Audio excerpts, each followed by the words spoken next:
Bonjour à toi. Oui, toi qui me regardes. C'est à toi que je parle. Avant tout, merci pour ton soutien. Toutes les rediffs live TikTok ici. Et n'oublie pas de t'abonner à ma chaîne.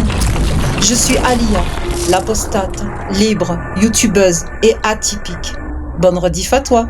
Ou à tout de suite en live. Mais donc, tu vois, on est face finalement parfois à des gens qui sont en fait de purs conservateurs, des réactionnaires et qui vont respecter en fait l'identité de l'autre. Mais c'est presque un respect, si tu veux, une reconnaissance du conservatisme en fait. Tu vois ce que je veux dire? C'est une espèce de miroir inversé. Mais au final, ça finira par se taper dessus. Moi, c'est ce que je pense. C'est en fait, c'est le respect de l'ennemi en fait. C'est ça que j'ai ressenti. Voilà ce que j'ai ressenti. D'accord. Il préfère respecter ça qu'un gauchiste. Oui. Le gauchiste, c'est une chiotte. Moi aussi. Tu vois ce que je veux dire? Mais moi aussi, je suis d'accord avec toi. Mais toi, tu respectes pas ton ennemi parce que à partir du moment où tu es plus croyante, si tu veux, tu vois pas on va dire Ah le non, mais concept. moi, tu sais, je suis une ancienne sportive de combat, donc du coup, le respect de l'ennemi, c'est obligatoire. Tu Oui. salues toujours ton adversaire. Ouais, mais l'adversaire et l'ennemi, c'est pas la même chose. Ah ouais, t'as fait quoi, Alia, comme sport de combat?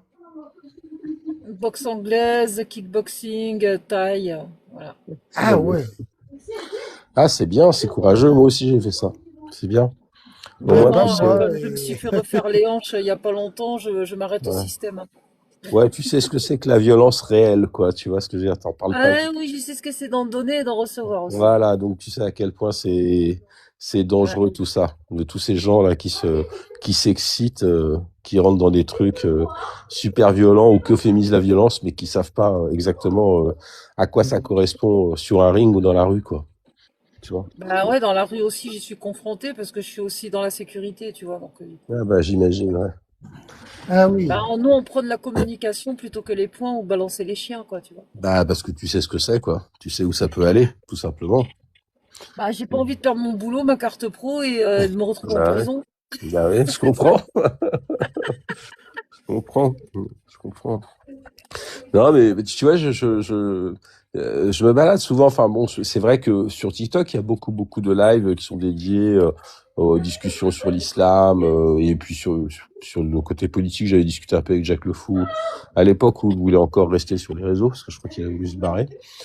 Et effectivement, alors soit on rencontre effectivement, moi j'ai discuté des fois avec des musulmans, si tu veux, hors polémique, parce que j'aime pas trop être dans le côté conflictuel absolument.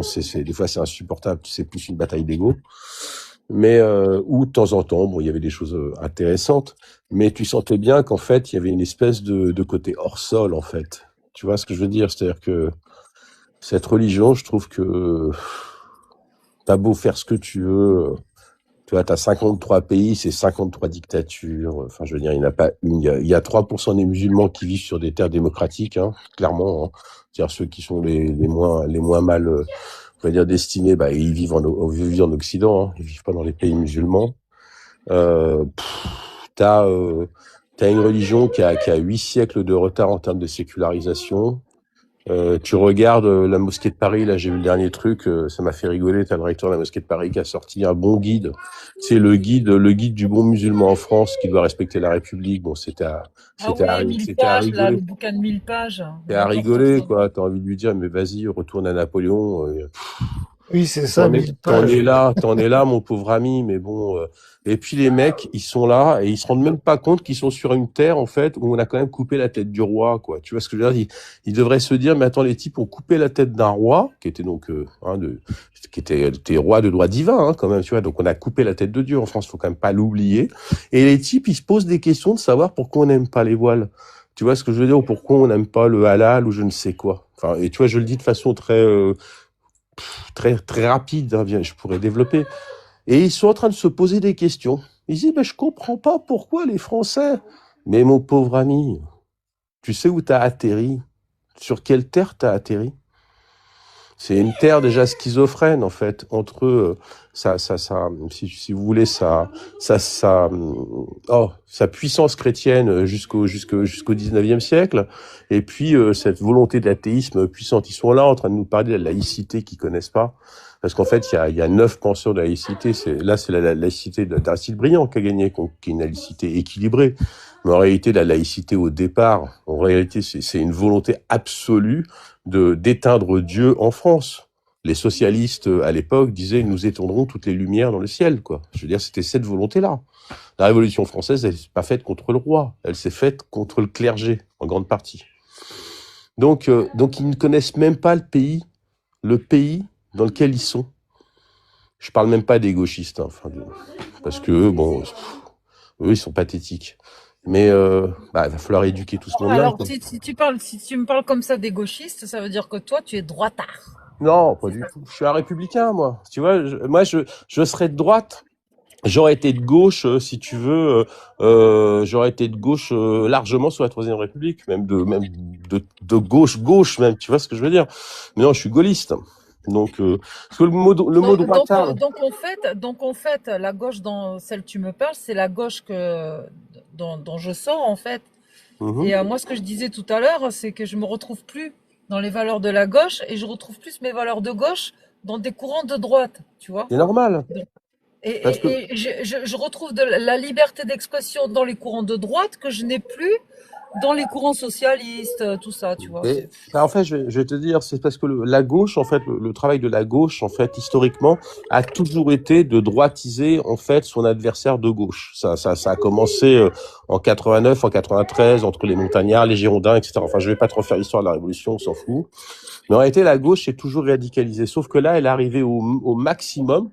Donc, elle s'est extrême gauchisée. Et en réalité, tout ce qui est à sa droite devient en fait fasciste. Et en réalité, toute la liberté d'expression, elle est plus présente en fait à gauche, tout simplement parce qu'on est dans une volonté qui est quasiment d'endoctrinement en réalité. Et en plus, il faut pas oublier une chose, c'est qu'autant la puissance culturelle était à gauche il y a encore 40 ou 50 ans, tu prends tous les mecs qui sont maintenant passés à droite, comme Onfray, Finkielkraut, il y en a je ne sais combien, hein, ils sont tous passés en fait, ils sont tous devenus conservateurs, c'est tous des mecs de gauche à la base. Tu vois, l'intelligence était à gauche il y a encore 50 ans, pour une raison simple d'ailleurs. C'est qu'en fait, quand De Gaulle prend le pouvoir, donc en 58, il a un souci, et même en 46, allez, en 46, il a un souci parce qu'il a les communistes en face de lui. Et il faut qu'il compose avec eux. Lui, il veut garder, en fait, si tu veux, le pouvoir régalien, c'est-à-dire, grosso merdo, la police, l'armée, la finance. Et qu'est-ce qu'il leur donne? Il leur donne l'éducation, évidemment, et la culture. En se disant, bon, bah, je vais leur filer ça. Au moins, ils ont un os à ronger. Le problème, c'est que par l'éducation et la culture, en fait, la gauche s'est nourrie jusqu'en 68, a fait une forme d'entrisme. Donc, en fait, toutes les strates culturelles et éducatives étaient plutôt de gauche. Alors, une gauche, en général, plutôt culturelle, intelligente, assez profonde, hein. C'est pas des imbéciles, hein. Je mets Malraux à part parce que lui était du côté de Gaulle. Et puis en fait ensuite Mitterrand prend le pouvoir en 80 avec ses strates, en fait, c'est ce qu'on appelle l'entrisme gramscien, si tu veux, hein, avec toutes ces strates culturelles. Et puis on arrive en 81 et puis là on a vraiment le début, en fait, si tu veux, de la bourgeoisie de gauche qui prend le pouvoir, qui prend en fait toutes les strates. N'oublie pas que Mitterrand, il vire quasiment tout le monde et il met ses hommes, hein, il en met partout. On les a encore aujourd'hui maintenant, hein, les Jack Lang et compagnie, c'est tout ça. Le problème, c'est qu'à un moment donné, tous ces gens se sont embourgeoisés, se sont plutôt droitisés, et t'as une nouvelle révolution de gauche, avec des gens comme Mélenchon, par exemple, qui vont en fait pousser le mouvement encore plus loin. Et donc maintenant, en fait, on va exclure la gauche telle que toi tu la connaissais, qui était plutôt républicaine. On pouvait s'engueuler avec, on pouvait ne pas être d'accord, on pouvait les trouver mous. Ça restait des gens à peu près corrects, quoi. Aujourd'hui, on a l'extrême gauche, les gauchistes. Alors les gauchistes, c'est quoi? Selon la définition de Lénine, hein, je prends pas la définition d'un mec de droite, hein, Lénine. Il considère en fait que le gauchisme, c'est une dégénérescence en fait du socialisme. C'est-à-dire qu'il considère que c'est des dégénérés. Et donc, les gauchistes tels qu'on les voit en France, une grande partie, sont des dégénérés. Intellectuellement, ils sont dégénérés. Si tu discutes avec un gauchiste, un vrai, hein, c'est-à-dire les gauchistes de base, hein, tu verras qu'en fait, ce sont des ignorants d'un point de vue politique, d'un point de vue culturel, d'un point de vue philosophique. Ce sont des tocards. Les autres sont passés du fait à droite, mais parce que l'espace politique, il est tellement énorme que tu es obligé d'être à droite, en fait. Ben, les filles, c'est 25%. Tu vois ce que je veux dire? Donc, en fait, ils sont vus comme des conservateurs, etc. Donc, ce que je te dis, c'est que la culture, l'intelligence, en grande majorité, est passée dans le camp conservateur. Ça n'a jamais été le cas. Il y a encore 40 ans, t'avais des gens d'un très haut niveau, même des Solers, même des gens comme ça, tu vois. Donc voilà le problème. C'est pour ça que tu te retrouves à droite, comme moi d'ailleurs, qui me retrouve à droite, alors que j'ai plutôt une vision sociale des choses, que je suis pas un raciste, que je suis plutôt pour une société ouverte. Mais bon, pas jusqu'à me faire défoncer, quoi. Tu vois ce que je veux dire? Pas jusqu'à perdre, en fait, on va dire, pas jusqu'à scier la branche sur laquelle je suis assis. C'est-à-dire, j'ai envie de pouvoir m'exprimer librement. J'ai envie de vivre dans un pays relativement cool. J'ai envie de pouvoir reconnaître l'autre comme un citoyen français, c'est-à-dire en fait l'autre qui est aussi moi, même s'il est différent, mais enfin avec qui je partage vraiment des vraies valeurs. J'ai pas envie de me retrouver avec des gens dont j'ai l'impression qu'ils arrivent, je sais pas moi, du 7e siècle en Arabie Saoudite, quoi. C'est pas possible, quoi. Tu vois ce que je veux dire? Ça, pour moi, c'est la même chose. J'ai pas forcément envie de fréquenter des gens qui viennent de sectes. Tu vois, quand je vois les Jéhovah qui viennent me taper à la porte, je les vire. Tu vois, tu comprends ce que je veux dire? Donc, Bien sûr. je balaye un petit peu tous les sujets, hein. Là, j'y vais au bulldozer, mais et d'ailleurs, pour en revenir, tu vois, quand on a des discussions, alors t'as les gauchistes, bon, ceux-là, ils sont irrécupérables. Je te le dis, hein, clairement. C'est des neuneux. Ensuite, t'as, on va dire, la gauche universaliste qui essaye de subsister. Les Jacques Le Fou, des gens comme ça. Pareil, en fait, eux, c'est des idiots utiles. C'est-à-dire qu'en fait, ils se gargarisent de grands idéaux, mais en fait, qui sont totalement utopiques. La gauche universaliste, société ouverte, faut pas différencier l'islam et les musulmans, toutes ces conneries. Même si j'ai bien compris qu'effectivement, il y a autant d'islam que de musulmans, je suis pas complètement con, mais il faut pas différencier, etc. Faut éviter. Tout ça, c'est des conneries aussi. La vérité, ça fonctionne pas. La seule chose qui fonctionne, en réalité, c'est d'être capable d'établir des frontières claires entre ce qui est rationnel et ce qui ne l'est pas. Entre ce qui est à peu près bon pour, on va dire, une société en général et ce qui ne l'est pas. Tu vois ce que je veux dire? Moi, voilà ce que je pense. Et la dernière chose, quand on nous parle de République tolérante, je suis mort de rire. La République n'a jamais été tolérante. En fait, tous ces gens sont des ignorants, des incultes absolus. La République, elle était intolérante. La République, elle était universaliste à partir du moment où tu te couchais devant elle.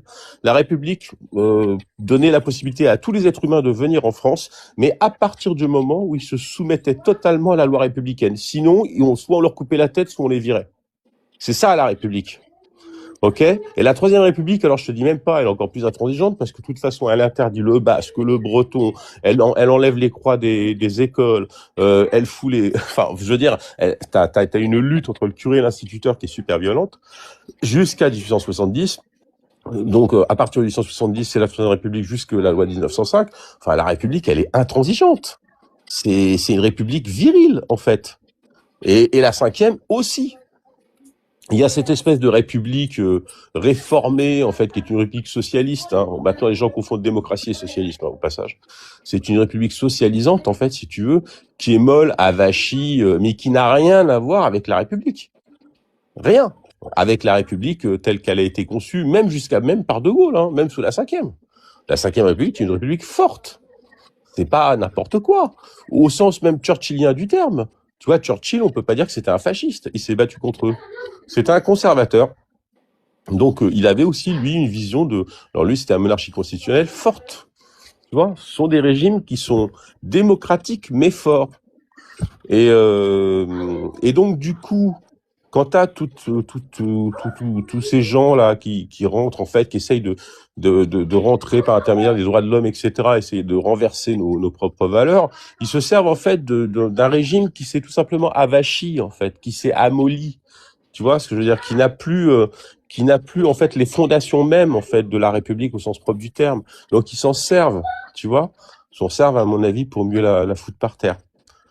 Voilà mon avis. Donc c'est normal que tu te sentes plutôt à droite, mais ne t'inquiète pas. En fait, fondamentalement, t'es à gauche.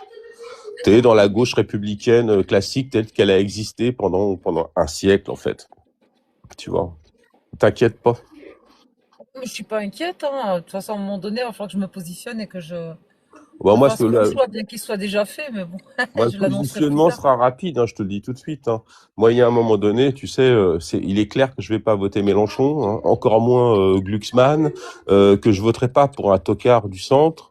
Donc il reste pas grand-chose comme choix. Si je dois aller voter, je vais forcément voter pour une position beaucoup plus radicale, hein. Donc bon, il y a Retailleau effectivement, mais il va être rejoint par tous les centristes. À mon avis, tu auras un truc de merde. Ensuite, tu as le RN. Bon bah le RN, ouais, bah, au moins c'est une force, si tu veux, qui va avoir vocation à stopper un certain nombre de choses. Et puis ensuite, bon, t'as Reconquête. Alors, faut peut-être attendre que ce camp national, on sait jamais. Si la droite, le RN, Zemmour, tout ça se met ensemble, ça va peut-être permettre d'avoir une force qui soit à peu près équilibrée, avec des Dupont-Aignan, etc. Et là, peut-être qu'on peut arriver à avoir quelque chose d'à peu près cohérent. Mais de toute façon, en fait, le vote, en réalité, le vote de droite va être réactionnaire. Il va arriver en réaction. Et il va s'articuler sur deux choses. Un, le refus d'une immigration constante. Pourquoi? Parce que ça sert personne. Ça sert pas les gens qui sont déjà eux-mêmes d'origine immigrée ici et qui sont dans l'amalgame total avec ceux qui arrivent. C'est pas forcément, à mon avis, ça fait augmenter le racisme. Et la deuxième chose, en fait, ça sert pas non plus, en fait, l'identité française dans son ensemble, parce que je pense que la France n'est clairement pas une société multiculturelle. Ça l'a jamais été, en réalité, et ça le sera jamais, à mon avis, hein. Je pense que la France, elle est une et indivisible. C'est comme ça qu'elle a été conçue. Elle a été conçue autour de l'État. Elle a toujours eu vocation à centraliser, à unifier. Elle a unifié tous les peuples barbares à partir du Xe siècle. C'est-à-dire que ce soit le Celte, le mec du Languedoc, etc. Tout ça parlait français et ça marchait au pas. Ça a toujours fonctionné comme ça, et sous les lois et sous la Révolution. Et c'est pour ça que tu retrouves ces soubresauts et que tu retrouves des gens. Alors, moi, je fais partie des gens plutôt cool et modérés, hein, mais moi, je suis passé sur des lives l'autre fois, je suis tombé chez des fous, hein. Genre là, on était face à l'extrême droite, là. C'est-à-dire vraiment, les mecs, ils avaient déjà les fusils de chasse et tout ça, hein. C'était ce niveau-là, hein. Tu vois, je te jure. Mais ouais, ça devient. Non, je t'assure. Alors bon, tu tombes sur les fous. Ah, t'es parti en pause.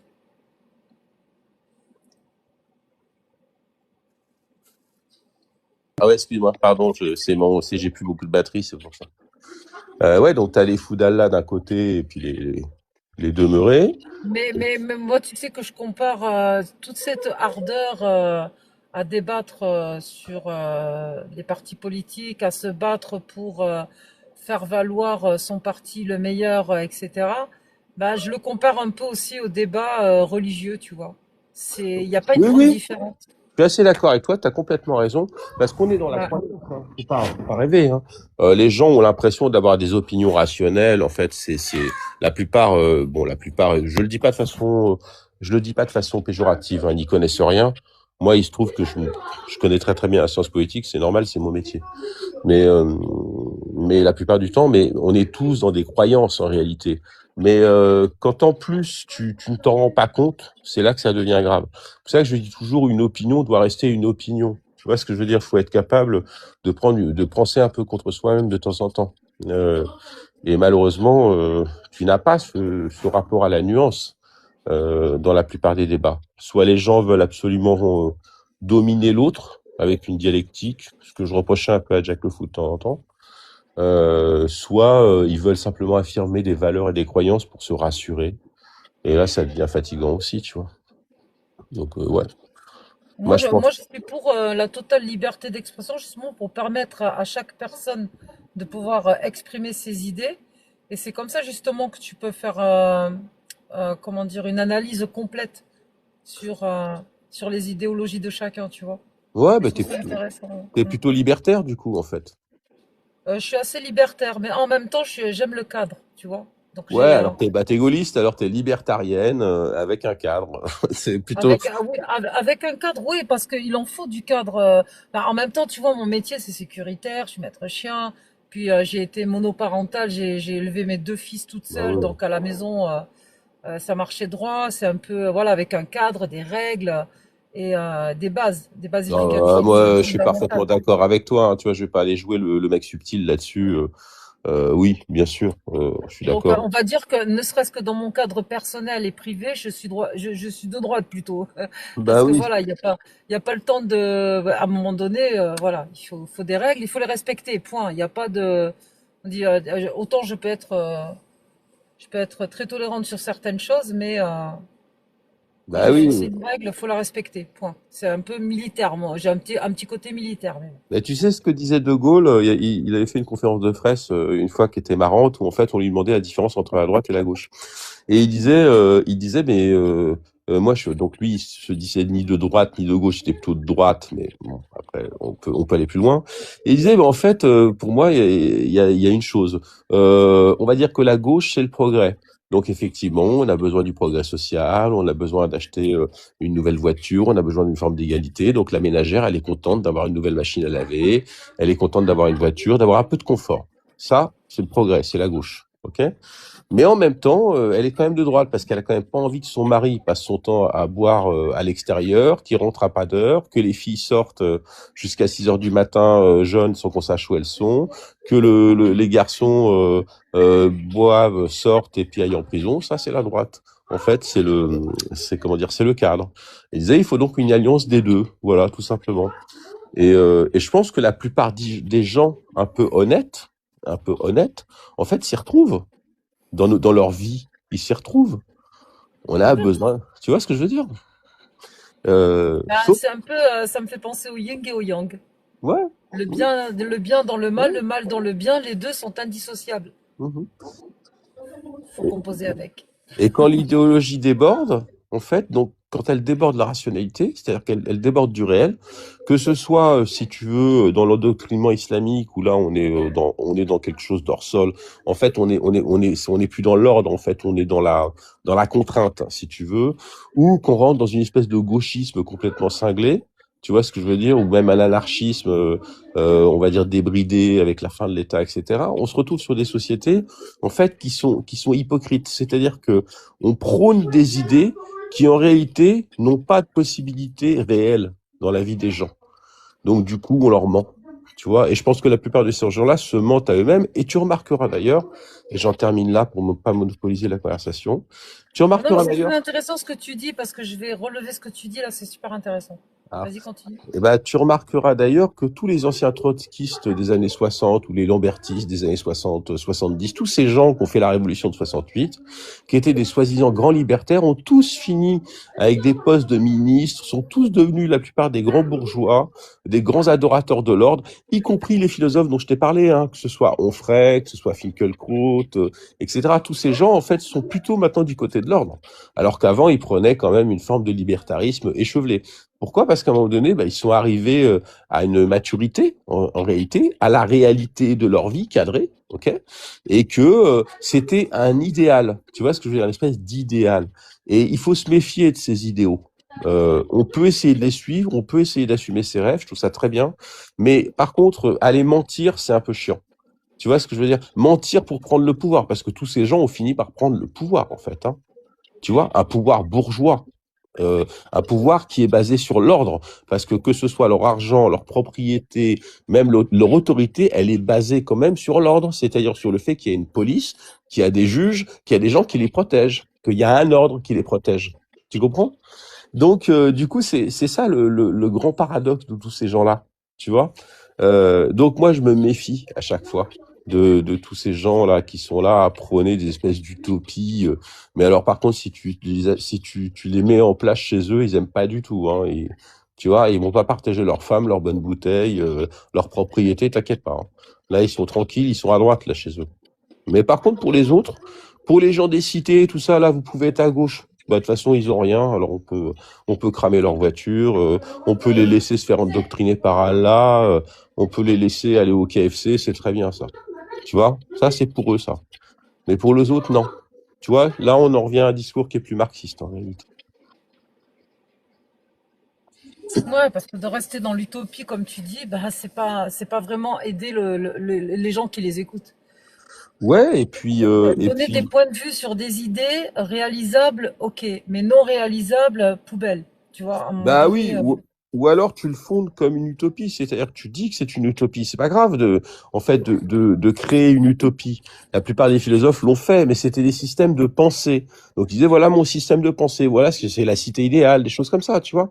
Ça, il y a pas de problème. Tu es pas obligé de l'appliquer ou ça peut s'appliquer dans des siècles avec une espèce de progrès humain. Tu vois ce que Oui, j'avais mais tu ouais, on peut pas voilà. l'incorporer dans un projet de société. Voilà, un projet immédiat, c'est débile, tu vois. Bah oui.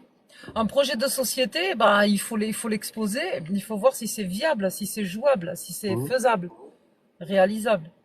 Et toi, qu'est-ce que tu penses de Mélenchon, par exemple? C'est- c'est- Mélenchon, avant, il y a longtemps, il avait un certain discours Il y a 15 que ans, je ouais. pouvais suivre. Aujourd'hui, ouais, il y a longtemps. Mais Mhm. là, aujourd'hui, quand je l'écoute, j'ai envie de vomir. Moi aussi. Il Je est, trouve, il est à vomir, c'est dommage, parce qu'avant, c'était un homme politique ben, qui en avait dans le froc et qui pouvait faire quelque chose pour la France. Aujourd'hui, Mhm. il n'est plus rien, le mec. C'est, Bah, il court après l'électorat, il vendrait son âme pour un plat de lentilles. il vendrait sa propre mère, oui. Ouais, ouais. Et je trouve d'ailleurs qu'il est même pas respectueux, même de tous les immigrés, tu sais, dont il se sert. Je trouve ça immonde, sa façon de faire aussi. Alors là, la dernière fois, je sais même plus ce qu'il y a. Ah, si, le dernier truc qu'il a sorti qui était génial, c'est-à-dire que pour pouvoir se maghrébiser au maximum, le mec a expliqué qu'il détestait enfin en tout cas qu'il supportait pas d'être au milieu des blonds aux yeux bleus. Non mais tu vois le niveau. Je veux dire, c'est comme si t'as un mec, si demain moi je disais, moi je supporte pas de me retrouver avec des gens au teint olivâtre et les cheveux frisés. Tu vois ce que je veux dire? Je trouve ça mais d'un racisme, d'une débilité mais Ce, absolue. ce, ce parti-là, il est quand même au Parlement, il fait partie de la sphère politique française, et c'est quand même problématique de laisser ce genre de langage, quoi, tu vois. Ça va gicler à mon avis. Je pense qu'en fait déjà ils vont se bouffer entre eux parce que bah, c'est le principe en fait de l'extrême gauche parce que t'as toute une portée racialiste avec les indigènes de la République etc qui eux commencent à prendre le parti en disant bon on va aller au bout puisqu'on est racialiste on va aller au bout parce que c'est vrai quand tu regardes les gens des LFI tu rigoles ils sont tous blancs. La plupart des gauchistes en fait qui trustent les places sont plutôt des blancs. Bon, mais là, ça commence à remuer, hein. C'est-à-dire que bah, que ce soit les gens d'origine nord-africaine ou africaine ou qui sont d'extrême gauche, bah, ils disent attends, moi aussi j'ai besoin, moi aussi j'ai le droit, tu vois. Donc ils commencent à pousser. Donc déjà, ça va s'engueuler. La grosse panneau, tout ça va commencer à se faire bousculer. Donc déjà, ils vont s'embrouiller entre eux. Et ensuite, il y a une problématique, c'est que euh, quand tu regardes bien, t'as une partie des léfistes du politique léfistes qui sont des nazes, des Delogu, tout ça, c'est des ignorants. Bon, ça, on s'en fout, ça va partir. Et après, t'as des gens qui sont capés. Mais les Aumont, il y en a d'autres, hein, qui sont des gens, comment il s'appelle l'autre là, celui qui a une tête de crapaud là, hein, comment il s'appelle? Bompard. Bon. Eux, c'est des gens qui ont un niveau, attention. Donc eux, ils vont tenter de rester. Mais à mon avis, c'est un parti qui va se diviser, se radicaliser de plus en plus. Et puis, ils ont bénéficié aussi, tu sais, de tout l'effet Covid. Tu sais, ils ont été élus au moment, en fait, où les gens votaient beaucoup moins, etc. Donc, je pense que ça va se diluer un petit peu, à mon avis. Mais ils vont foutre la merde. C'est évident. C'est Bah, il la évident. fout déjà, hein. Ouais. Et puis dans l'eau, on est carrément bon, on n'est pas loin, honnêtement, de la traîtrise, hein. Pour moi, t'as un certain nombre de propos qui rentrent carrément, si tu veux, dans sous De Gaulle, ces gens auraient été foutus en prison, hein. Je te le dis tout de suite, hein. Ou auraient été réduits à pas grand-chose, hein. La droite d'aujourd'hui, moi, je la verrais bien en train de se d'évoluer, tu vois, de Mhm. sortir un peu de ce côté un peu bourgeois, de montrer une autre image de la droite. Je suis d'accord avec toi, cette espèce de droite, tu vois, la droite des valeurs et la droite patriote et la droite populaire, elle a existé, hein. Elle a existé sous De Gaulle avec le RPF. Ça a été une redite avec le RPR de Pasqua et compagnie. On était quand même dans une droite un petit peu populaire. Le problème, c'est qu'elle a été bectée en fait par le centrisme à partir de Giscard, qui était en fait un mou du froc, hein. Il faut comprendre en fait, si tu veux, que en fait il y a une trahison à droite qui a été énorme, c'est la trahison du gaullisme. En fait, je te le dis historiquement très rapidement. En fait, quand De Gaulle perd le pouvoir, il est déjà un peu sabré par Pompidou, qui lui n'est pas un gaulliste pur souche, hein, c'est quand même un mec qui était à Banque Rothschild, etc. Mais qui va poursuivre en fait l'action de De Gaulle d'un point de vue économique. Donc lui, il va pas changer grand-chose.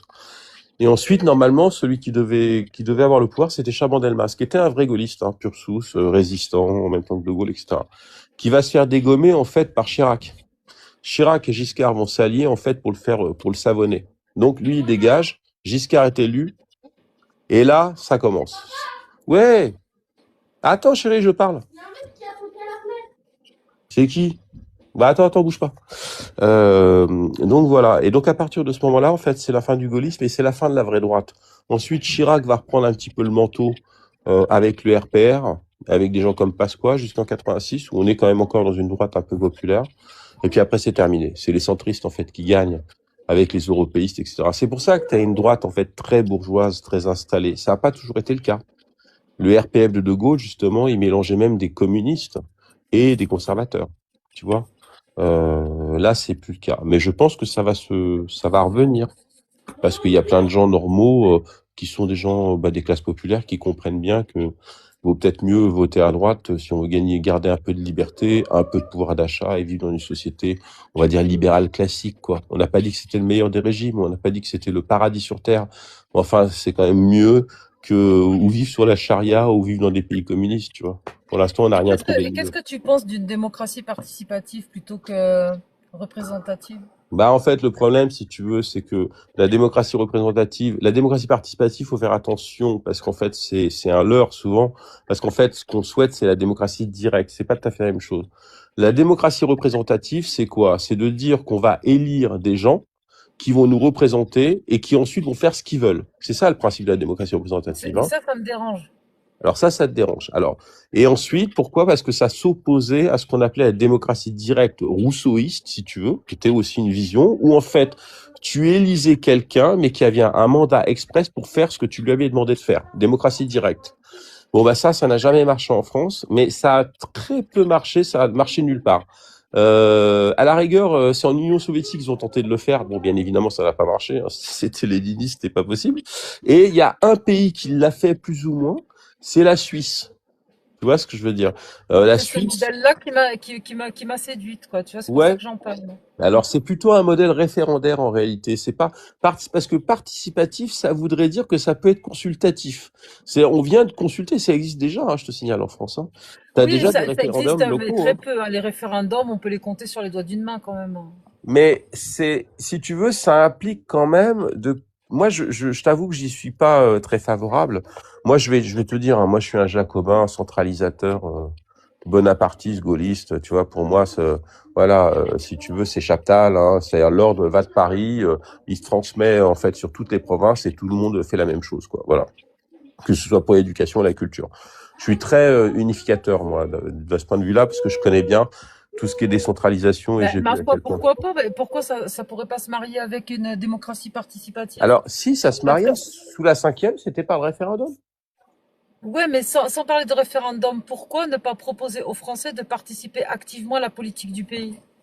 Alors, ils peuvent le faire. Moi, je suis pas contre, en fait. C'est ce que tu parles du RIC, en fait. Hein, c'est-à-dire, en fait, un référendum. Au-delà du RIC, moi. Je vais carrément changer la Constitution, tu vois. Ouais, le référendum, je vais rien faire, je peux rien faire. Mais je veux dire, en programmant ça sur plusieurs générations, il y a possibilité quand même d'améliorer la vie politique française en faisant participer les citoyens à la politique du pays, à faire passer des lois, etc. Justement pour ramener le maximum de Français aux urnes et pour arrêter de donner pouvoir à justement à tous ces hommes de pouvoir à décider à notre place. Oui, alors c'est ce que disait, je sais plus comment il s'appelle, Étienne Chouard, que j'aime bien d'ailleurs. Il disait finalement, en fait, la France, la seule chose que vous faites, c'est d'élire, vous élisez un chef. C'est-à-dire, il y a une espèce de vision un peu monarchiste, en fait. On élit un chef pour 6 ans et puis après on ferme notre gueule. Mais ça, c'est parce qu'aussi on a dévoyé la 5e. C'est-à-dire que si tu prends De Gaulle, à un moment donné, il faisait un référendum, les types disaient non, on n'est pas d'accord avec toi, il partait. Mais ça correspondait à De Gaulle. Tu vois ce que je veux dire? De Gaulle avait une certaine... regarde pour l'euro. On a dit non, on est rentré en euro. Oui, parce qu'à ce moment-là, Sarkozy alors c'est pas pour l'euro. Dans l'euro, on a dit oui, c'est pour la Constitution européenne 2005. On a dit non. Et effectivement, ils ont balancé le traité de Lisbonne en réunissant le Congrès. Ils sont passés par le Parlement. C'est Sarkozy qui a fait ça. Donc Je suis les d'accord avec toi. référendums ne servent à rien. Si, ils peuvent servir, tout dépend, en fait, je vais te dire, tout dépend du type de classe politique qu'on a. En fait, je pense que la classe politique telle qu'on l'a depuis 35 ans, 40 ans, en fait, est une classe qui est embourgeoisée. Parce que il faut pas oublier une chose. C'est qu'en fait, ce sont des gens qui sont devenus consanguins sous 40 années de trustage de pouvoir, que ce soit de gauche ou de droite. En réalité, n'oublie pas qu'ils ont aussi tous les postes de hauts fonctionnaires, tout ce que tu ne vois pas. En fait, toutes les strates de l'État profond sont tenues par une classe bourgeoise qui a été érigée à partir de Mitterrand. Tu vois ce que je veux dire? Mais on les voit pas. Et donc, du coup, c'est plutôt ça. Alors là-dessus, Mélenchon avait raison il y a 15-20 ans. Il l'avait analysé quand il disait foutez-moi tout ça dehors. Bonaparte aurait fait la même chose d'ailleurs. C'est tous ces gens qui trustent en fait qu'il faut dégager. Parce qu'en fait, c'est pas simplement une constitution qui fait qu'on change de politique. C'est quand on change les gens. Toute personne qui a du pouvoir et qui tient 25 ans, 30 ans, 40 ans, finit en réalité par s'embourgeoiser et créer ses réseaux et ses blocages. Et donc, on a besoin régulièrement de faire un coup de balai. C'est ce qui s'est toujours fait en France. Hein. Il y a eu je ne sais combien de révolutions. Hein. Tu vois, ça a toujours été fait. Donc, tu as des classes qui ont été remplacées par d'autres. C'est ce que Mélenchon pense faire, lui, de son côté, avec une partie de l'immigration, etc. À mon avis, il n'y arrivera pas. Et c'est ce que Macron, lui, n'a pas voulu faire, parce que Macron, ce qu'il a fait, c'est qu'il a conservé, il avait très bien compris que toutes ces strates étaient là, et simplement, il s'est arrangé pour les caresser dans le sens du poil pour qu'elles restent encore là. Tu vois, c'est la phrase de Renzi qui disait « il faut faire la révolution pour que tout puisse continuer comme avant ». Tu vois. Donc, du coup, ton projet participatif, en réalité, il est plutôt comment dire, c'est plutôt des gens de ce niveau-là en fait qui ont tendance à le pousser, c'est un leurre. C'est-à-dire qu'ils vont t'expliquer que tu vas pouvoir participer et que tu vas pouvoir voter sur les libilules, je ne sais quoi. Tu vois ce que je veux dire? Mais je pense que ça n'ira pas bien loin. Ils ont tenté de le faire hein, avec les conventions citoyennes, etc. Ça n'a pas marché. Donc je me méfie. Moi, je pense que le procédé référendaire est beaucoup plus puissant. Parce que tu as une question centrale de la vie politique, ok? Et à partir de ce moment-là, tu votes oui ou non, tu vois? Et là, je pense qu'au moins le pouvoir, il est remis vraiment au peuple sur des grandes décisions. Sur les petites décisions, après, participative, t'as tout le loisir d'avoir une vision participative en t'inscrivant sur une élection municipale, au local. Enfin, tu vois, tu peux rentrer. Il y a 800 000 élus en France. Tu crois qu'on a besoin de 30 millions d'élus en plus? Tu vois ce que je veux dire? Il y en a déjà 800 000. Hein. C'est pour ça, je comprends ton point de vue. Hein, je le méprise pas du tout. Hein. Mais je me pose la question si ça serait pas encore plus le bordel. Parce que finalement, on a besoin de... En fait, oui, ça serait un joyeux bordel, je suis d'accord avec toi, mais un bordel pour contrecarrer ce paternalisme qu'on essuie depuis quand même plus de 40 ans. Ouais, mais alors, tu vois, regarde, quand tu mets ta définition de paternalisme... Je suis pour dire que l'assistanat tue l'assistanat et on est en plein dedans, là. Les Français sont tellement ils sont trop infantilisés. On a des politiques qui nous ont trop infantilisés pendant toutes ces années.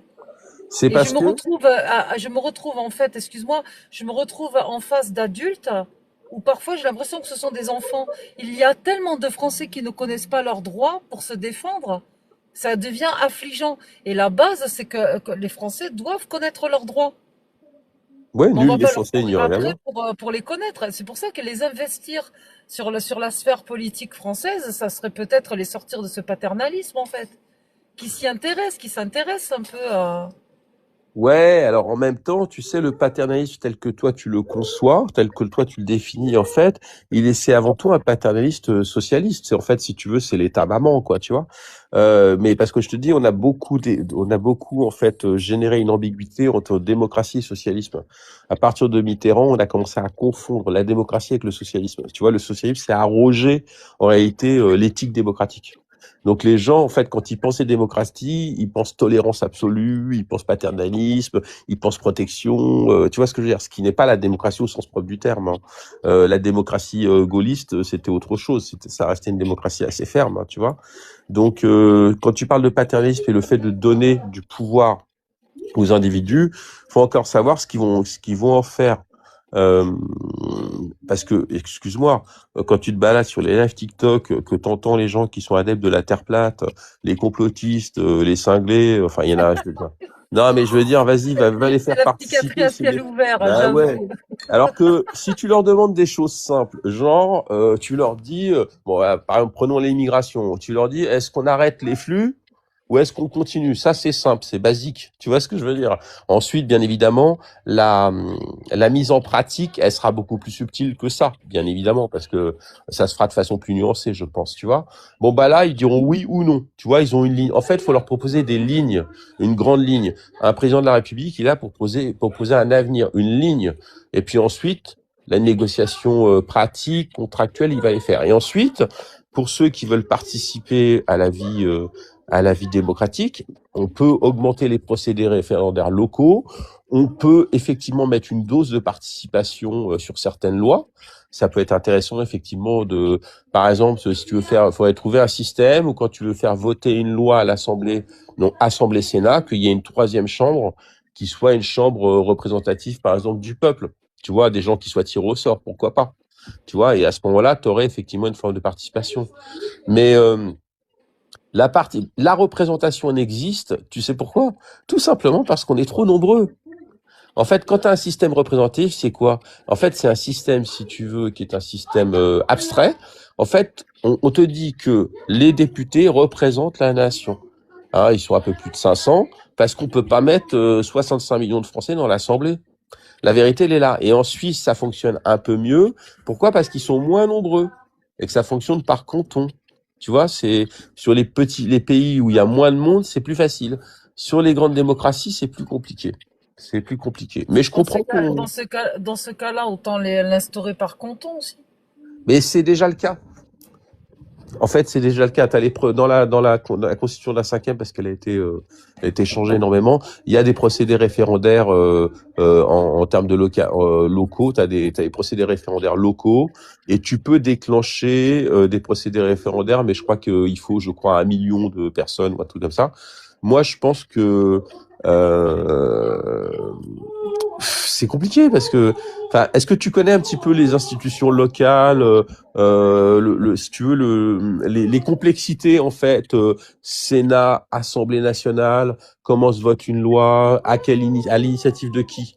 Tu vois, c'est complexe tout ça. Et donc tu vas rajouter une complexité. Il faut donc un constitutionnaliste qui se penche véritablement sur la question: quelle dose de participation on donne aux citoyens en dehors de l'élection phare qui est l'élection présidentielle? Parce que c'est ça en fait que tu veux contrer. C'est la toute-puissance en fait du pouvoir présidentiel. Moi, je voudrais aller vraiment au-delà de ça, c'est-à-dire foutre le bordel une fois, autant le faire 2 fois. C'est que dans chaque parti politique, tu vois, tous les électeurs partisans de ce parti qui ont leur carte électorale puissent élire le président, enfin le candidat pour les élections présidentielles, tu vois, par exemple. Ah oui, bah c'est les primaires, Et ça. que ça se passe plus en interne. Ouais, c'est les primaires, ça. T'es d'accord, c'est les primaires, en fait. Ça existe déjà un peu. Ah bon? Alors, on prend un parti, par exemple, je sais pas, le parti des Républicains, ou alors le parti du RN, ou n'importe quel parti. Dans ce parti-là, ils ouvrent un vote, tu vois, par Internet, n'importe quoi, et ils présentent plusieurs candidats pour les élections présidentielles, et que ce soit les gens de ce parti-là, qui adhèrent à ce parti, qui votent le candidat pour se présenter aux élections présidentielles. Oui, c'est les primaires, ce qu'on appelle des primaires ouvertes. C'est-à-dire, en fait, à partir du moment où tu es adhérent, tu es membre du parti, adhérent, hein, juste adhérent, effectivement, tu vas faire Mais ça a été fait. Je te signale qu'au RN, il y a eu ça. En fait, Marine Le Pen a gagné contre Gollnisch. Ils se sont présentés l'un et l'autre et les adhérents ont voté tous les partis le font. Oh bah non, Mélenchon, à part Mélenchon. Non, Mélenchon il fait pas. Mais sinon, non, Mélenchon il fait pas. Lui, c'est pas possible. C'est un dictateur, voilà. Voilà, mais non, sous LR, ça a été le cas. Alors après, je te dis pas que ça s'est fait dans des règles géniales, ça s'est battu, ça a magouillé, mais il y a eu des primaires à droite, il y a eu les primaires socialistes, ça s'est fait. Il y avait plein de courants. Il y a eu le LR, il y a eu un vote pour savoir qui allait être président du parti politique. Bah oui. Mais moi, ce que je te parle, c'est de choisir un candidat pour aller se présenter au présidentiel. Ben c'était le cas. Bien sûr, t'as eu des primaires. Bah, Pécresse, LR, bon, franchement, la pauvre, c'est Énois. Ouais, Mais bon, elle a gagné les primaires, en fait. T'avais plein de candidats en face d'elle, donc de droite et du centre. Et elle a gagné, alors elle, ce qu'elle a fait, elle était maline. Elle a été chercher les Chinois du 13e, tu sais. Elle avait trusté, en fait, elle avait trusté au dernier moment tous les Chinois du 13e. Elle leur a filé des cartes d'adhérents pour gagner. Bon, elle a fait moins de 5%, ce qui est normal, hein, c'est une dinde. Mais bon, voilà, et puis aucune conviction. Attends, excuse-moi. Attends. Gabi, je discute. Bah ouais, avec ton jeu là. Enfin, moi je lis, mon fils il lit pas. C'est horrible. Enfin bon, c'est comme ça. Donc non, la plupart. Bon, effectivement, Mélenchon le fait pas, mais c'est normal, c'est un parti stalinien. Donc lui, il va pas le faire. Il est pas con, tu vois. Mais Attends. Là, tu viens de me mettre une gifle là. C'est un parti stalinien, son parti politique? ah bah, il est stalinien. Si tu veux, dans son fonctionnement, il est stalinien, bien évidemment. Il ne sait pas être stalinien. Ah bah non, il va pas te le dire, il va pas t'expliquer qu'il est C'est quand même stalinien. grave. Mais il est stalinien, il est robespierriste déjà, c'est-à-dire donc lui il est plutôt 93 Robespierre coupeur de tête, il est plus proche de Fouquier-Tinville, il est proche de Castro, il est proche en fait de toutes ces visions qui sont des visions c'est un lambertiste, qui sont des visions révolutionnaires assez abruptes quoi. Tu vois, c'est pas non. Et son pouvoir, c'est-à-dire son association, son parti politique n'est même pas fondé comme tous les autres partis. Hein. T'as un élément qui décide, c'est lui et personne d'autre. Il a 4-5 personnes autour de lui et les autres obéissent. Hein. C'est pas du tout un parti démocratique. Même le PS avec tous ses courants était beaucoup plus démocratique. Hein. Lui, c'est lui qui décide, c'est le chef. C'est un chef stalinien, quoi. C'est un dictateur. Moi, j'appelle le dictateur depuis plusieurs années. Bah, au déjà. sein de son C'est un parti, mec oui. dangereux. Au sein de son parti, il a Ah, dégagé des gens, tu vois. Enfin, donc non, lui, c'est une bonne saloperie. Mais tu sais, c'est des gens qui se retrouvent dictateurs sur le tard. Je veux pas le comparer, ça serait, comment dire, on va dire une fausse analogie. Mais Pétain, en fait, sur le tard, est devenu comme ça. Il était considéré comme un maréchal très républicain, même plutôt pas forcément trop de droite en fait, en 14-18. Et puis en fait, en vieillissant, il est devenu extrêmement autoritaire et il a fini par devenir avide de pouvoir en fait. On l'a beaucoup dit. Et moi, je trouve que Mélenchon, il exprime sa frustration politique, son envie. Avec la vieillesse et une forme de gâtisme, par une forme d'autoritarisme assez violent. En fait, grosso modo, lui, c'est après moi le déluge, quoi. Tu vois. Lui, ce qu'il veut, c'est le pouvoir. Mais ce que je ne comprends pas, c'est pourquoi des gens ne le voient pas, ça. Ils sont à fond avec Mélenchon, à fond avec le parti LFI. Prenez leur programme à choisir LFI contre RN. Parce qu'en fait, ils sont séduits. Parce que ils sont séduits par une chose, c'est qu'en fait, il y a une espèce de moraline, c'est-à-dire qu'en fait, il est quand même du côté du peuple, et tatati et tata l'autre, donc ils sont séduits en se disant, on est les gentils. Première chose, on est de gauche. Deuxième chose, et la troisième chose, ils ont l'impression d'avoir un tribun, tu sais, un tribun très très très intellectuel à la Jaurès, alors qu'il a rien à voir avec Jaurès en fait. Donc ils ont l'impression d'avoir quelqu'un d'un certain niveau, ce qui est vrai. Parce que face à la médiocrité d'autres politiques, effectivement, il a quand même une rhétorique un peu plus costaud. Donc, ils sont séduits. Ils ont un gourou en face d'eux. Un gourou qui leur explique qu'ils sont dans le camp du bien. Évidemment, quand tu votes RN, dès le départ, comme tu as été fascisé depuis 40 ans, on t'a expliqué qu'en fait, c'était Hitler. Tu vois ce que je veux dire? En fait, tu le fais un peu par honte. Tu comprends? Et tu as l'impression que tu es rationnel, mais que quelque part, en fait, tu n'es pas légitime. Tu vois ce que je veux dire? Donc, il y a beaucoup de gens qui continuent. Et d'ailleurs, tu remarqueras qu'il y a eu beaucoup de transfuges de LFI ou RN. On le sait pas, ça. mais tu as beaucoup en fait d'anciens cadres en fait des LFI qui sont passés au RN et qui ont des fonctions maintenant assez importantes, qui ont réussi à se barrer. Donc la vérité elle est là, c'est qu'on a fascisé la nation, on a fascisé le drapeau français, on a fascisé la droite aussi. Et à partir de ce moment-là, ça c'est le principe, le travail de l'extrême gauche. Et quand je te dis qu'il est stalinien, pourquoi? Parce que c'était la méthode de Staline. En fait, qu'est-ce que faisait Staline dès qu'il faisait une purge? En fait, il traitait les autres, ses opposants de gauche, je te parle même pas de la droite, ça n'existait plus, de fascistes. Donc à partir du moment où il les traitait de fascistes, il les fascisait et ensuite il les purgeait, c'est-à-dire soit il les envoyait dans les hôpitaux psychiatriques, soit en Sibérie, soit il les exécutait au choix. Voilà, c'était les grandes purges staliniennes. Lénine avait commencé aussi. Je te dis, c'est un principe de l'extrême gauche. Fasciser l'adversaire pour éviter le débat. À partir du moment où tu lui dis t'es un fasciste, c'est terminé, l'autre il peut plus parler. Tu vois ce que je veux dire? Tu peux plus aborder quelques sujets, t'es mort. Voilà. C'est ce qu'on appelle l'injonction ad Hitlerum, tu vois. C'est en ça qu'il est stalinien, comment il s'appelle, Mélenchon. Et tu as des gens qui s'y reconnaissent. Alors, tu as une partie des immigrés aussi qui peuvent s'y reconnaître parce que eux, ils fonctionnent de manière tribale. Ils se disent, finalement, lui, il défend l'immigration, il défend, grosso modo, les Maghrébins, l'islam, etc. Donc, on va pouvoir rester tranquille. Bon, ils ont tort parce qu'en fait, ça ne fera qu'empirer en réalité. Et justement, les gens vont reconnaître qu'il y a un vote tribal. Donc, ils vont se faire détester encore plus. Bon, à mon avis, voilà. Donc, je pense que c'est une hérésie. Et puis, la deuxième chose où ils ont tort, c'est qu'en fait, Mélenchon présente un visage progressiste, alors qu'il y a beaucoup de musulmans qui sont plutôt en réalité des conservateurs, qui, s'ils étaient dans un pays, on va dire, musulman, voteraient à droite, en fait. Tu vois, donc, ils votent à gauche en France parce qu'ils pensent que c'est dans leur intérêt, c'est tout. Ce fumier, il l'a compris. C'est pour ça que c'est un démago. Il a compris, en fait, ce ressac. Et il l'utilise, tu vois. Donc voilà. Et les mecs, la plupart vont se faire arnaquer. Et je te parle pas aussi du français classique qui vote Mélenchon. Alors soit du petit jeune dégénéré qui va se chercher une petite révolution pour pas cher. Bon, celui-là, il évoluera très vite.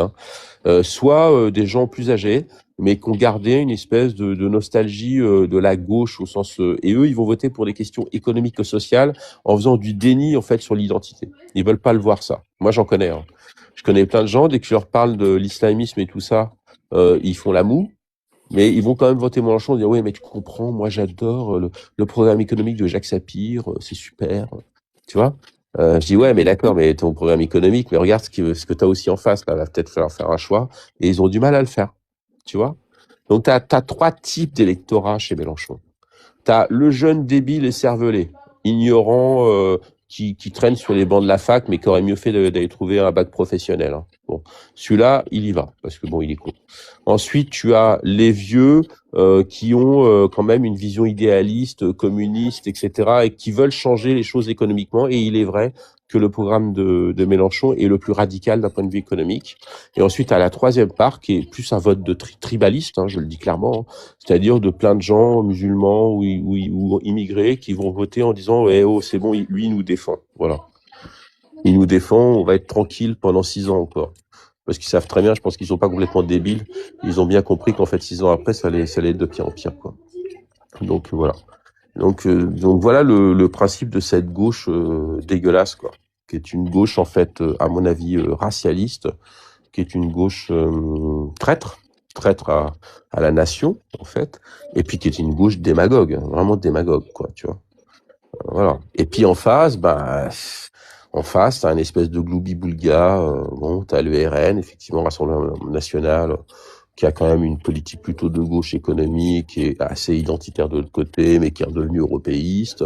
T'as Reconquête, qui est à peu près la même chose en plus radical, en fait, parce qu'eux, ils sont plus libéraux, en fait, sur l'économie. T'as des Dupont-Aignan qui sont souverainistes, plutôt gaullistes, donc voilà, ça c'est pas trop mal non plus. Les gens, t'as des, comment ils s'appellent l'autre là, les patriotes là, et l'ancien mec du RN, je sais plus, Philippot, lui qui est carrément contre l'Europe, lui, donc libéral. Non, lui, il est étatiste, plutôt de gauche économique, et par contre contre l'Europe, et évidemment un peu identitaire. Et puis alors tu vas encore plus loin, et à mon avis c'est là le danger, là t'as les identitaires après, beaucoup plus loin. C'est-à-dire, bah, t'as toute la sphère Conversano et compagnie, où là, on rentre dans quelque chose qui est carrément plus radical. On veut rester entre Européens, voilà. Tu vois. Alors ceux-là, ils sont planqués, hein, ils sont tout au fond, ils sont tout au fond. Mais à force, ils finissent par commencer à exister. En gros, ce que je pense, c'est que si on passe pas, si on lève pas l'option RN, enfin RN, droite nationale, on va dire, hein, parce que je pense que les LR peuvent peut-être s'assembler, on risque d'avoir le bordel. Soit on aura des tarés d'extrême gauche, soit on aura derrière, c'est-à-dire 6 ans plus tard, les fous furieux identitaires, mais on va dire là où c'est du raciste pur jus, quoi, tu vois. C'est pas du, là, il faut pas de la nuance, ces gens-là, hein. Je te dis, je suis tombé sur des lives, là, autrefois, bon, moi, je suis sorti de mes gonds, à mon avis, c'était pas supportable, quoi, ce qu'il racontait, tu vois. Donc, donc nous, finalement, on est, ma pauvre Alia, on est des centristes, en fait. Bah, du coup, moi, je me sens plutôt être de droite, hein, plus que Oui. de gauche ou d'extrême gauche, hein. Non, mais moi Ah, aussi. je suis on va dire que je suis plutôt rationnel sur tous les niveaux, hein. Ouais, bah, t'as bien raison. Et puis peut-être que tu penses aussi parce que t'as des enfants, quoi. Tu vois, c'est-à-dire que t'es pas dans l'utopie débile, t'as aussi des gamins, et tu veux Bah, peut-être j'ai leur des laisser un monde gamins, qu'est-ce correct. que je vais leur laisser? Regarde, ils ont un certain âge, ils ont toujours pas fait de gosse, ils Bah veulent ouais. pas en faire. Hmm. Euh, Ouais, ouais, parce que 34 ans, 29 ans, ils veulent pas faire d'enfants. bah, ça coûte cher. Faut Ah pouvoir oui. vivre, faut pouvoir. Après, c'est terminé, quoi, hein. T'es Et obligé de faire la quelque chose. société d'aujourd'hui ne permet plus de pouvoir faire des gosses. C'est vrai, je suis d'accord avec toi. Moi, Ah j'en bah ai oui. deux. J'en ai deux. Bon, bah, écoute, je me sacrifie sur beaucoup de choses parce que pour eux, quoi. Tu vois ce que je veux dire? Bon, moi, j'ai bien vécu, hein, faut dire, mais voilà, hein, je suis obligé de me sacrifier, quoi. Et puis c'est comme ça. Mais je comprends les gens plus jeunes qui se posent la question de dire, mais attends, finalement, il y a une forme de nihilisme aussi, hein. C'est-à-dire que plus les gens sont plutôt éduqués, rationnels, et moins ils vont faire de gosses, quoi. Donc ça va être en fait les gens qui sont totalement irrationnels qui vont te faire 4-5 mômes en se posant pas la question de savoir comment on va les éduquer. Donc ça aussi, c'est pas forcément bon, à mon avis. Non. Ben non, c'est pas bon. Non. La base, c'est l'éducation, leur donner les outils pour pouvoir s'en sortir, affronter la société. Et la base, c'est l'éducation, c'est la prévention. Enfin, je veux Ouais. dire, on n'a pas besoin de passer un diplôme pour être de bons éducateurs en tant que Non. parents, quoi, tu vois. Ah, je suis bien d'accord avec toi, moi. Moi, je pense qu'à partir du moment où tu indiques à peu près la voie correcte, hein, c'est-à-dire tu dois être honnête, travailleur et poli, déjà, t'as déjà gagné, quoi, tu vois. Voilà, t'as déjà Ouais, gagné. c'est la base. Voilà. Et Tu puis, sais, j'ai évolué dans une société qui m'a extrêmement choquée, hein. Ne ah serait-ce ouais? que de croiser une dame avec mon fils qui avait 16 ans, le plus Mhm. grand qui a 34 aujourd'hui, Ouais. et la dame qui est choquée parce que mon fils lui serre la main et lui dit bonjour madame. C'est pas vrai. Ah bon? Et pourquoi Ben, elle ça? m'a dit, ben, choquée, ben, j'étais en Île-de-France à l'époque, elle me dit, ben, c'est tellement rare de voir des jeunes de son âge dire bonjour madame avec autant de politesse. Ah oui, oui, je comprends. Ouais, ouais, j'ai vu, elle est habituée à avoir des dégénérés, des cervelés, quoi, tu vois. Voilà, Mais, des wesh, ça va des madame, wesh. tranquille, wesh. Ah non, mais Et, ça. et j'ai rigolé, j'ai dit à la dame, vous voyez le rayon de boîtes de conserve là? Elle me dit, oui, ben, si vous aurez pas dit saluer de cette façon-là, il aurait mangé tout le rayon. Ouais, Ça c'est c'est ça. fait. Mais oui, mais ouais, mais t'as eu raison, t'as eu raison. Moi, Ah bah oui. j'en ai retourné une à un de mes deux gamins une fois. J'avais jamais, moi, tu sais, je frappe jamais mes enfants, mais une fois, j'en pouvais plus, j'ai mis une claque parce qu'à un moment donné, il a dit, je sais plus quoi. Je lui ai dit, ah, fais attention, bouge pas trop, il y a la police, tu sais, comme ça, dans la voiture. Et là, il me sort, ouais, mais moi, j'encule la police. Oh, pff. Ah, il a pris une Oh, gifle là, il l'a pris, mais bien, il l'a pris bien dans le museau là. Et je lui ai dit ouais, pour deux, ah, je lui ai dit il a pour, dû s'en rappeler. ah, je lui ai dit pour deux raisons, hein. Parce que moi, la police, en fait, ce que j'ai envie, c'est d'éviter de la fréquenter, tout simplement. Donc, tu vois, ni de loin ni de près, tu vois. Donc, je la respecte. Et puis voilà, pour moi, il y a les bandits peuvent fréquenter la police, hein, tu vois ce que je veux dire. Mais sinon, tu la respectes, tu fermes ta bouche. Voilà, on te demande tes papiers, et c'est tout, c'est leur travail. Ça s'arrête là. Voilà. Et que ne recommence pas ça, quoi. Bon, bah, il m'en a voulu, hein, mais c'est pas grave. C'est pas Après, ouais, grave. ça dépend des générations, mais en tout cas, la génération de mes enfants, ils n'ont jamais sorti ça de leur bouche, hein. Oh, Ah les non, non. pauvres. Bah, le mien, Oh il là là. avait 12 ans. Il avait 12 ans, tu sais, il a sorti ça. Bon, je m'étais séparé de sa maman, donc c'est peut-être pour ça aussi, c'était un peu compliqué. Mais bon, voilà, quoi, tu vois. Mais ça a été recta, quoi. j'ai pas supporté. Mais bon, si tu savais ce que je vois, moi, j'ai travaillé dans beaucoup de milieux différents, dans l'éducation, éducation nationale, dans les, comment on appelle ça, des grandes collectivités territoriales. Donc, j'ai eu des postes assez importants. Et franchement, c'est affligeant. Maintenant, pour parfaire l'éducation des gamins, c'est déjà de ne pas leur mentir, enfin d'en cacher le moins possible et de ne pas leur mentir Ouais, et de leur montrer qu'est-ce que c'est la société dans laquelle on vit, c'est quoi, qu'est-ce qu'il y a. Il y a ouais. des SDF, il y a la drogue, il y a l'alcool, Hum, il y a de tout en fait. Faut tout leur montrer. Faut leur ouais, montrer la vraie vie, le terrain, voilà. ouais, Et là partir en prévention et éduquer, tout ouais, simplement. ouais. Je suis assez d'accord. Alors moi, après, je pousse beaucoup sur la lecture, etc. Bon, des fois, j'y arrive pas, hein, je t'avoue. Mais je pousse aussi sur, tu vois, sur la culture. Pourquoi? Parce que je pense que quand même, quand tu as des armes culturelles, alors t'es pas à force, tu vas pas forcément réussir, hein, mais en tout cas, tu vas jamais te retrouver sur le carreau. Tu pourras toujours te trouver un boulot à un moment donné parce que tu as une capacité dialectique, que tu es capable un petit peu de parler, etc. Donc, et puis parce que c'est quand même un éveil au monde. Alors moi, je parle pas d'avoir des dictionnaires en face de moi, hein, mais tu sais, c'est ce qu'on appelle la culture, ce qu'on appelait à l'époque les humanités, c'est-à-dire avoir une capacité culturelle générale où tu peux quand même discuter d'à peu près tout sans te retrouver bouche bée, quoi. Et je pense que c'est quand même important d'aider les gens à ça. C'était la vision de Condorcet qui disait finalement que les classes populaires, elles avaient aussi droit à leur élévation intellectuelle ou transcendantale. Tu vois, nos grands-parents, ils avaient lu Jules Vallès ou Zola ou Maupassant, quoi, ou Hugo, ils connaissaient. Là, tu demandes à des gamins de 16 ans, 17 ans en première, ils connaissent même pas Victor Hugo, tu vois. C'est un peu compliqué, ça. Je pense que faut leur donner quelques bases classiques. En tout cas, leur donner cette appétence. Ça existe, tu vois, c'est leur dire ça existe. Après, ils y vont pas, mais au moins qu'ils sachent, tu vois. Ça aussi, c'est important. Voilà. Mais sans faire de l'élitisme, hein. Moi, je considère c'est pas parce que tu es cultivé que tu es intelligent, hein. T'as pas la preuve, hein. Regarde les gens qui nous gouvernent, pour certains, tu vois, je finis par me demander si Macron est intelligent. Je pense pas, moi, au final. Je pense qu'il est cultivé, mais je pense qu'il est pas très intelligent, en fait. La Non, fille. Macron, c'est plutôt un suiveur et piloté, je pense. Oui, il y a de ça, oui, oh, oui, ou alors peut-être qu'il se pilote sa propre ambition, c'est tout. Tu vois, Bah, se dire être chef des armées alors qu'il a jamais salué le drapeau, oui, ça moi, aussi, ça m'a c'est pas, dérangé. je suis assez Oh, pâté. Oui, oui, c'est, ouais, ça m'a piqué, hein. J'ai un peu fait l'armée, tu vois, et ouais, quand j'ai vu ça, je fais non, là, j'en peux plus. ouais, non, mais J'en c'est à peux plus, mourir de, ouais. sortez-moi de là. Moi, ça fait 10 ans que je ne suis plus citoyenne de mon pays, je suis spectatrice. En fait, Mais je suis d'accord avec toi. j'ai jeté le tapis, enfin, j'ai jeté l'éponge, Mm. c'est bon. Me battre en politique contre ça, non, j'arrête. D'ailleurs, moi, la première fois, tu sais, quand il a été élu, j'ai été à la pêche. Bon, c'était Marine Le Pen, Macron. Bon, j'avais encore un petit peu de, comment t'expliquer ça, un petit peu de complexité vis-à-vis du RN, quoi. Bon, donc j'ai dit bon, allez hop, je vote ni pour l'un ni pour l'autre. Moi, je vote pas là. J'ai joué le bon frais. Parce que j'avais vu que c'était une arnaque.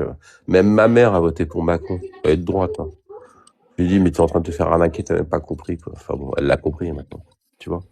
Mais c'était Ah ben épouvantable, moi, quoi. j'ai amené mon fils pour la première fois aux urnes. Il avait 18 ans, tout rond, tu vois. Ouais. Donc du coup, je m'en souviens même que comme un idiot dans l'urne, il dit oh merde, j'ai failli voter Le Pen. Je dis mais tais-toi. Mais il aurait mieux fait, mais de toute façon, ça aurait pas changé. Putain, Ça ben aurait on pas sait que fait t'as changer voté grand-chose. Macron. C'est mort, c'est Bah le oui. deuxième tour. Bah oui, évidemment. Mais, Voilà. Mais moi pareil, j'ai mis mon bulletin Macron. ouais, ah non, C'est non. aux deuxièmes élections, ben, je Oui. suis pas allée voter. Je dis mais je peux pas là. Bah, parce que tu t'es fait avoir une fois, t'as compris, on va pas te refaire le coup du fascisme deux fois. C'est Ben comme, tu voilà. sais, c'est comme quand t'as eu l'élection Chirac, Jean-Marie Le Pen. Bon, moi, je sirotais mon café, je voyais tous les antifas, soi-disant, avec leur drapeau, se battre contre l'immonde fascisme Le Pen, qui a fait 16%. Tu vois, je disais, bon, tu parles d'un danger pour la République. Moi, je rigolais, quoi, tu vois. Donc là, bon, l'autre, il a été élu, le Chirac, à je sais pas combien. Bon, très bien. Ensuite, on te refait le coup à chaque élection. Alors, on a l'impression d'ailleurs que le RN est là pour faire gagner en fait les forces bourgeoises en fait, les forces qui tiennent le système. Tu vois, à chaque fois, C'est ce qui on se nous fait passe le même à coup. chaque élection. C'est ce qu'il y a à chaque fois. mais là, ils vont avoir droit au coup dans le museau. Parce que je pense, alors j'essaye de m'avancer, mais peut-être que je me gourre. Je pense que Marine Le Pen n'ira allez, pas. laisse-moi parler la première, s'il te plaît. Vas-y, vas-y. Moi, je dis RN Retailleau. T'as peut-être pas tort, hein, effectivement. Ouais, ça peut passer, ça. Disons que si Méluche continue à nous faire son coup identitaire comme il est en train de le faire, c'est-à-dire qu'il pousse trop dans l'extrême, parce que d'habitude, tu sais, 6 mois avant les présidentielles, il s'arrange pour se bonifier. Tu vois, en général, Aïe, il commence à être rassurant, il évite les trucs trop segmentants, et en général, il fonctionne comme ça pour passer au deuxième tour. Bon, pour l'instant, il est encore dans la radicalisation. T'as effectivement un Retailleau qui est là, mais ils sont très divisés. Et attention, le danger, c'est que le RN, c'est Bardella. Et contrairement à ce que les analystes pensent, ils pensent tous que Bardella va se planter la gueule. Et moi, je pense qu'ils font une erreur. Tu sais pourquoi? Parce que les gens du RN, les gens sont tellement frustrés que si Marine Le Pen n'arrive pas à se présenter, même l'effet genre ouais, c'est un jeune, il est incompétent, ne marchera pas. Les gens voteront pour Bardella juste pour faire chier le monde. Tu comprends ce que je veux dire? Et Ouais, je donc, comprends, ouais, je et, comprends. tu vois, et je pense que les journalistes politiques se gourrent parce qu'ils imaginent que l'électeur va être rationnel, mais il va pas l'être du tout, à mon avis, sur ce coup-là. Il va dire maintenant, ça suffit. En plus, il va être désinhibé parce qu'il se dira bon, c'est plus Le Pen, c'est Bardella. Donc, tu vois, il y a plus le lien avec la famille Le Pen. Et ils se diront, de toute façon, même s'il est un peu jeune, un peu incompétent, il aura des conseillers autour de lui, et ça va être radical, quoi. Donc moi, je pense que Bardella, contrairement à ce qu'on pense, il a beaucoup de chance. Ensuite, Retailleau. Le problème de Retailleau, c'est que en fait, je déteste pas Retailleau, mais c'est une candidature un peu étroite. Bon, tu vois, c'est quand même un catholique vendéen, avec bon, alors ça a fonctionné sous De Gaulle, il n'y a pas de problème. Et donc, il risque de pas plaire à beaucoup de gens, soit des gens très très laïcistes, ça va les faire chier, soit des gens d'origine immigrée qui vont se dire ouais bon autant aller voir Bardella, tu vois ce que je veux dire? Donc voilà. Sauf s'il arrive à faire l'union. Alors par contre, si c'est Retailleau Bardella, là, à mon avis, c'est Retailleau qui gagnera. Parce que la gauche, qui est un peu con, va se dire Retailleau, c'est toujours mieux que Bardella. Pourquoi? Parce qu'ils se diront que Retailleau va être allié avec les centristes et que donc il fera peut-être, on va dire, une politique moins violente, quoi. Il faut voir ce que fait le LR aussi. Ils sont en train de créer des alliances dans la droite, tu vois. Ouais, mais bon, ouais, enfin bon, qu'est-ce que tu veux Il y a faire? beaucoup de séduction au sein Ouais, de... Xavier Bertrand, on s'en fout. Pécresse, on s'en fout. C'est du centre mou, ça sert à rien. Ciotti, il est passé au RN. Il reste qui? T'as Retailleau, Wauquiez. Ça va se battre entre Retailleau, Wauquiez. T'as Lisnard, qui est bien. D'ailleurs, qui est pas mal. Hein. Lisnard est bien. Hein. Mais tout ça, Wauquiez, je suis pas fan, franchement. non, moi non plus. Je pense que c'est un faux derche. Je suis d'accord avec toi. Parce que c'est un type qui a passé sa vie à changer de camp, à retourner sa veste. Il se prend pour un gros malin. Retailleau, il a gagné à 74%. Ouais, non, mais là-dessus, je suis parfaitement d'accord. Euh, mais Lisnard est bien. Faut voir, mais bon, attends, ils représentent quoi? Ils sont à 8-10 points. Ils sont à 8 points, 8-10 points, LR. Hein. Et ils vont se faire siphonner encore plus par le RN. Hein. Ou par Reconquête. Bah, oublie pas que Zemmour va remonter, à mon avis. Avec sa CNAFO. Ouais, il va remonter. Avec sa CNAFO, ils vont remonter. Ils vont encore piquer 8, 10, 11 ou 12 points du spectre. Tu vois ce que je veux dire? C'est parce que là, on est sur une radicalité de droite. Alors là, on est vraiment sur la vraie droite, hein. C'est-à-dire la droite, on va dire, alors c'est la droite libérale, conservatrice, quoi. Alors d'autres diraient que c'est les fachos, etc., ce que je ne crois pas du tout. Mais c'est vraiment la droite dure, libérale, conservatrice. C'est la droite réganienne, si tu veux, presque trumpiste. On est dans ce registre-là, hein, tu vois. Et si t'as encore un an de merde comme ça en France, le RN risque de passer pour du mou. Tu vois ce que je veux dire? Donc, t'as peut-être des gens qui vont se déporter, voilà. Bon, c'est compliqué. Socialisme, Glucksmann, je n'y crois pas. Il est très sympathique, hein, enfin bon. Je veux dire, il sert à rien. Les socialistes, ils nous ont bien prouvé qu'ils ont fait que de la merde, donc... Bah écoute, ouais, je dois admettre, tu vois. En plus, j'aime pas être aussi radical, mais bon, je suis mais bien moi, là, obligé je de suis le constater. radical. Tu sais, j'étais au Parti Socialiste en 2003. Ouais, Forcément, bah, j'ai ouvert mon comité NPNS, parce que ouais, j'étais ouais, sur Facebook. ouais. Et j'étais affiliée à la fédération de Paname et donc du coup soutenue par Julien Drey, Ouais. compagnie. Et Mhm. j'ai pris ma carte PS et je suis allée à leur permanence, à leurs réunions, tout ça. Ouais. Et c'est là où ils ont sorti les sociodémocrates. Je fais, qu'est-ce que c'est que ce truc? Bah oui, tu penses. Mais j'étais perdue. En fait, j'étais coincée là-bas. Et Mhm. quand je vois comment se comportent les permanences de droite aujourd'hui, je me dis, je suis encore plus à l'aise dans une permanence de droite que j'ai pu l'être dans ces permanences socialistes en 2003. Tu vois ce que je veux dire? Mais tu sais pourquoi? Parce qu'en fait, les partis de droite sont en fait à la base plutôt des partis entre guillemets, hein, je mets des guillemets, de partis notables. Mais ce sont des partis en fait qui mettent quand même l'individualité en avant. C'est paradoxal. En fait, ils élisent en général un chef, mais pour autant, en fait, chacun est très individualiste dans le truc. Donc, il y a une espèce d'expression générale où en fait, on va pas se mentir sur nos ambitions réciproques. À gauche, ils vont plutôt rester sur l'idéal, sur la visée, tu sais, la visée idéaliste, etc. En niant, en réalité, on va dire les rivalités. Ils les nient un peu, tu vois. En fait, ils les euphémisent parce qu'ils veulent pas voir le réel. Tu comprends ce que je veux dire? Parce que le réel est moche. Donc, du coup, quand tu es quelqu'un de terrain pragmatique et que tu as vécu le réel, tu te sens beaucoup plus à discuter avec des gens de droite, qui sont souvent d'ailleurs moins sectaires, parce qu'ils sont face à leurs propres contradictions dans la vie. C'est-à-dire qu'ils se disent, moi, je suis plutôt social quand même, etc. Mais enfin, t'es gentil, je vais quand même pas tout donner. Tu vois, ils vont être capables d'être relativement sincères, en fait. Et donc, quand t'es sincère, t'es forcément contradictoire. Parce que la vie est contradictoire. Alors qu'à gauche, ils vont essayer de se la jouer. J'ai un système de pensée et mon système fonctionne avec le réel et c'est bon et c'est nickel. Tu vois, et notamment le socialisme. Alors moi, j'ai jamais été PS, hein, j'ai toujours été à droite à cause de ça, parce que je le voyais déjà. Et puis en plus, quand j'ai vu que Mitterrand prenait le pouvoir au PS, alors là, c'était le meilleur, parce que là, t'es quand même face à un ancien pétainiste, ancien mec de droite, cagoulard. Enfin, je veux dire, c'était les croix de feu, Mitterrand, faut quand même pas l'oublier, quoi. Il était d'extrême droite à la base. Et qu'il a réussi à truster le PS, tu vois, avec ces blaireaux là, tous ces moutons du PS là qui l'ont suivi et qui se rendent compte 35 ans après qu'en fait c'était un vichiste, quoi. Tu vois ce que je veux dire? Moi je rigole. Mais enfin, tu sais, ils avaient eu déjà le droit, on leur avait fait le coup avec Laval. Déjà, ils avaient déjà gobé avec Laval à l'époque. Là, tu sais que Laval était socialiste, était radical socialiste dans les années 30. Et puis ensuite, c'est devenu le collabo qu'on connaît. Voilà, le socialisme en France, il y a des gens bien. Il y avait des gens comme Mauroy qui étaient des gens bien. Il y avait des gens bien dans le lot, tu vois. Et puis t'avais des pourritures, quoi. Mais c'est quand même les pourritures pour gagner. Même Rocard était quelqu'un de bien. Mais il s'est fait défoncer par Mitterrand parce que Rocard disait la vérité. Tu vois. Je pense que t'aurais plus été rocardienne d'ailleurs, toi, au final. Non, moi j'ai bien aimé Chirac. Bon, rien à voir avec le socialisme. Ah oui, ouais, bah oui, Chirac, oui, mais bon, entre toi et moi, il a pas fait grand-chose.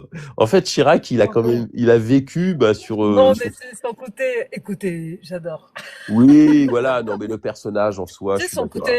ouais, c'est le personnage, son côté Oui, franchouillard, oui, oui, bien je suis d'accord. français, tu vois, voilà. Non, mais Proche bien des sûr. Français, tout ça. Bah Ouais. oui, je suis d'accord avec toi. Bon, et au moins, il représentait la France à peu près correctement. Et puis, il était capable de l'ouvrir à des moments importants. Il l'a ouvert quand même sur la guerre en Irak. Bon, bah, c'est lui qui l'a ouvert, hein. C'est pas De Villepin, hein. C'est lui, hein, clairement, qui a dit, bon, maintenant, ça suffit, on va se calmer. Même sur le conflit israélo-palestinien, à un moment donné, au début, quand c'était encore à peu près cohérent, il l'a ouvert aussi de façon intelligente, tu vois ce que je veux dire. Donc là-dessus, d'un point de vue géopolitique, il était bon. Même le rapport avec Poutine, c'est qu'il était très pote avec Poutine, hein, contrairement à ce qu'on c'était le seul avec qui ça se passait quand même correctement.